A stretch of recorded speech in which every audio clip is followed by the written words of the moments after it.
సహాయము కలుగుచున్నది. భూమి ఆకాశములను సృజించిన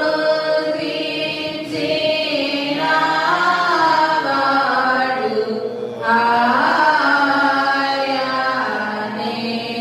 ప్రభు సన్నిధిని నాతిక్రమములు నేనొప్పుకొందు నన్ను కొంటిని. నీవు నా పాపదోషము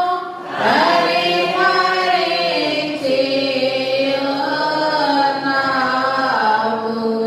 మా సృష్టికర్తవు విమోచకుడైన సర్వశక్తి గల దేవా, దీనులము పాపులము అగు మేము స్వాభావికముగా పాపులమనియు అపవిత్రులమనియు తలంపు వలన మాట వలన క్రియ వలన నీకు విరోధముగా పాపము చేసిమనియు నీ ఎదుట ఒప్పుకొనుచున్నాము. కావున మేము మా ప్రభువైన యేసుక్రీస్తు నిమిత్తమున నీ కృపను వెదకుచు వేడుకొనుచు విధిలేని కనికరము గల నీ యొద్దకు ఆశ్రయమునకై వచ్చుచున్నాము. మా కొరకు చనిపోవడకై నీ జనతేక అనుమానించిన మిగిలిన కథల దేవా, మమ్మల్ని కనికరించి ఆయన నిమిత్తమున మా సమస్త పాపములకు క్షమాపణ దయచేయము.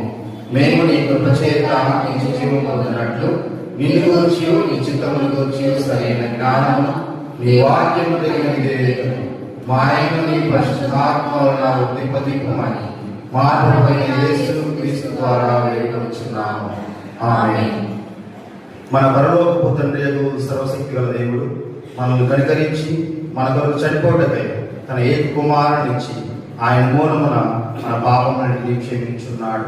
ఆయన నామమందు విశ్వాసం ఉంచు వారికి దేవుడి కుమారులకు అధికారం ఇచ్చు వారికి తన పరిశుద్ధాత్మ అనుగ్రహించును. నమ్మి బాప్తిస్మం పొందిన వాడు రక్షింపబడును. ఓ ప్రభువా, ఆయన రక్షణ దయచేయము.